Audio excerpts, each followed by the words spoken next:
বুঝলে বুঝতে পারছো কতগুলো রান্না হয়েছে। দেখো, অনেকদিন বাড়িতে ছিলাম না, বৌমা আজকে জমিয়ে রান্না করেছে, নিরামিষ কিন্তু অনেক কিছু।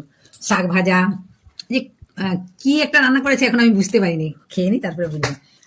এটা ফুলকপির ভর্তা, একটা লাউ ডাঁটা পোস্ত, আলু সিদ্ধ, আর কি ওই চাটনি আছে, ডাল আছে। এত কিছু কি রান্না করে গো, এত কিছু রান্না করেছে। খেয়ে দেখি তো, এইটাকে আগে খাই। এটা বলছে মা একটা আলাদা রান্না, কি দেখি খেয়ে।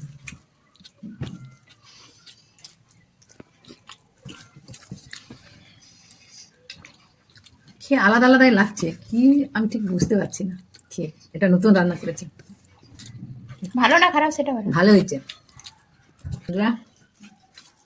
তাহলে তোমরাও খাওয়া আরম্ভ করে দাও। আর তোমাদের বাড়িতে কি রান্না হয়েছে আমাকে কমেন্ট করে জানাও। আমার বাড়িতে তো দেখিয়ে দিলাম কি রান্না হয়েছে, তাহলে আমি গপ গপ খেতে আরম্ভ করে দিলাম।